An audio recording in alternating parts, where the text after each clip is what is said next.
The heat has been raging in Florida, and now we're going to add the potential for some severe thunderstorms in the mix across a lot of the Florida Peninsula over the next couple of days. What's going on, guys? Certified meteorologist Jonathan Kegas with you. And in this video, we are going to talk about the heat that continues to rage in Florida. That's something that's staying with us, but also the chance for strong storms enters the Florida Panhandle first and then works its way down into Central Florida. We're going to start with those Central Florida strong thunderstorms. Then we're going to take a look at the state as a whole in terms of the temperature, and then in terms of that thunderstorm development and thunderstorm timeline. And then we're going to break down the tropics. Of course, it's Florida, it's hurricane season. We're going to let you know if anything is brewing out there. If you do want to stay updated on all things Florida weather and all things this hurricane season, you have to hit subscribe. Please do that. That will be awesome to have you guys along for the ride. And if you find this video helpful, please give it a thumbs up. It really does help us out a lot. Let me know where you are tuning in from across the state of Florida or across the world in the comments. Let's get to it. We're going to start with Wednesday evening. Just a few little thunderstorms out there. There's nothing really to write home about. That severe weather threat doesn't materialize until we get into Thursday, June 15th. So there you go, Wednesday evening. Other than a stray downpour, a stray rumble of thunder or lightning in the distance, we are going to be in the clear through Central Florida. There we go, 10 o'clock. Still looking pretty good. By the time you wake up in Central Florida, we're going to get to the Panhandle in a second. That's going to be a little bit of a different story, so stick with me on there if you're tuning in from some other place other than the Central Florida area. I think we could wake up to a couple of scattered showers or downpours sneaking in from the Panhandle, that leftover severe weather. So that is 6 o'clock on Thursday morning. Be on the lookout for that for your morning commute.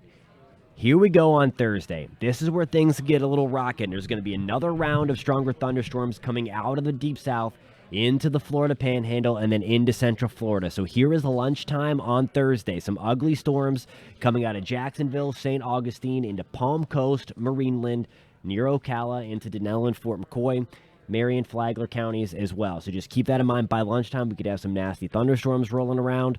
That is 3 o'clock on your Thursday, and we do have scattered strong thunderstorms continuing. So early into the afternoon, we will have that severe weather threat through a lot of Central Florida.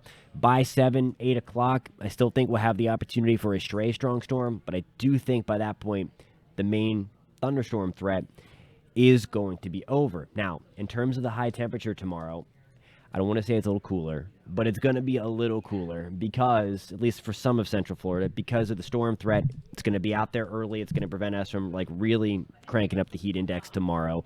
It's still going to be hot, of course, one of the hottest days of the year coming on Wednesday and Thursday through Central Florida. So there you go, 96 degrees again. So it's still blazing hot. 92 in the villages. Here's where we're going to be a little cooler, mainly towards Jacksonville, mainly towards Ocala, and then into Palm Coast. Again, it's relatively speaking. Bear with me. I'll get into that in just 1 second. So there's Thursday afternoon. That's the heat index. So again, we're talking it's going to feel more like the low to mid-90s, pretty much closer to the actual air temperature, because we are going to have some of that rain-cooled air for some of us. Now, on Friday, that's going to surge again.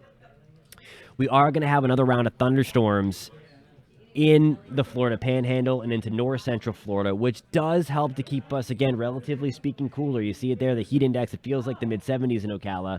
Meanwhile, the thermostat cranked up here. Feels like 100 to 105, really from about Sanford, New Smyrna Beach, Claremont, and then points to the south where that bright purple blazing color continues. From a statewide view, that's what it's going to really show, because we're going to have those storms really entering the Florida Peninsula, and you see those different colors all over the place, where it's going to feel like on Thursday, and still in the upper 80s and lower 90s from Cedar Key to Jacksonville.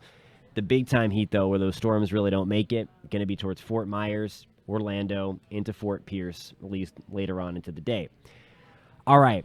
I want to show you now the statewide view, and I mentioned from the Central Florida perspective, on your Wednesday evening, we're not going to see too many storms around, but closer to South Florida, closer to Lake Okeechobee, we have a few more thunderstorms going around.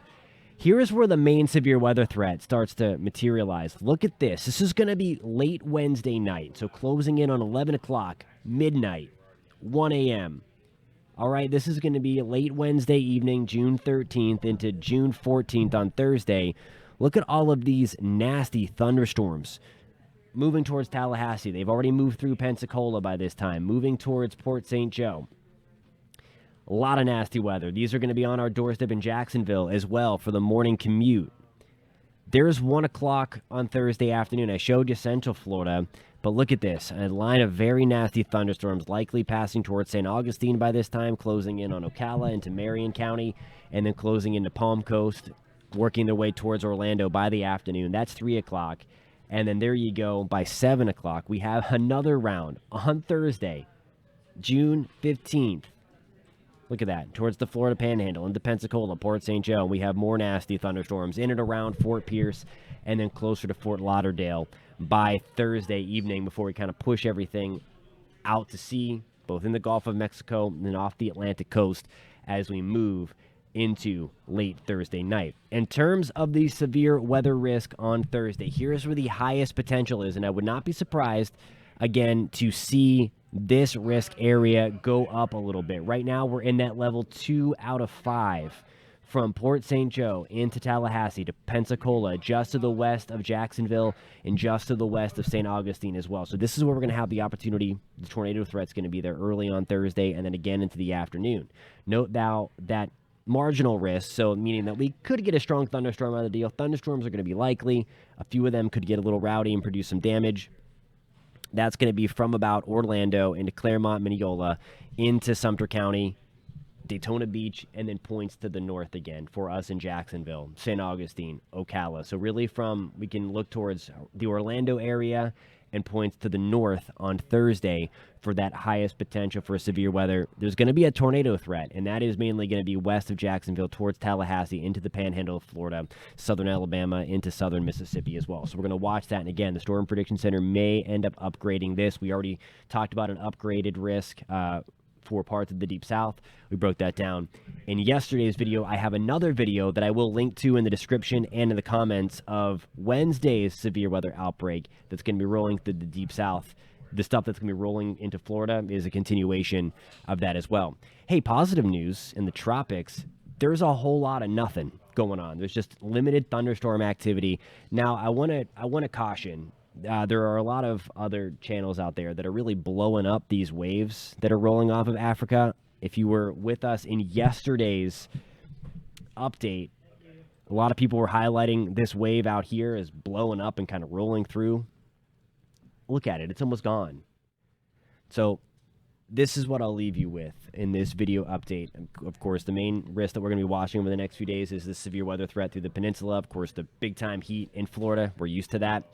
But it's the hype with the tropics.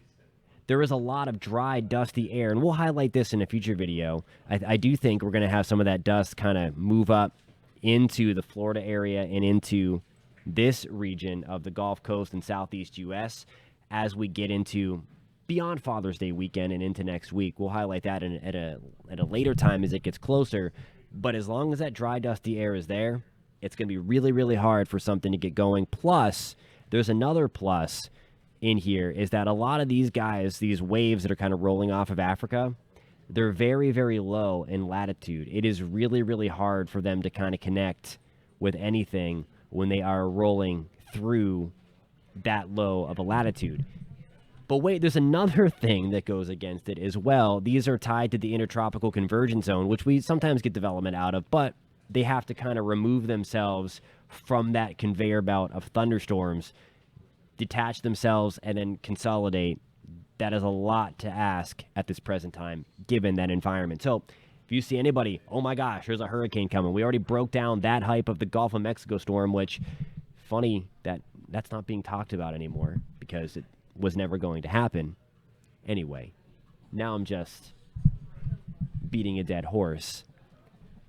It's not going to happen. We're not looking about anything tropically. If there's something in the works, it may be in 2 weeks or maybe another beefy wave trying to come off of Africa. But again, there's a little bit of ensemble support, a little bit of model support with that.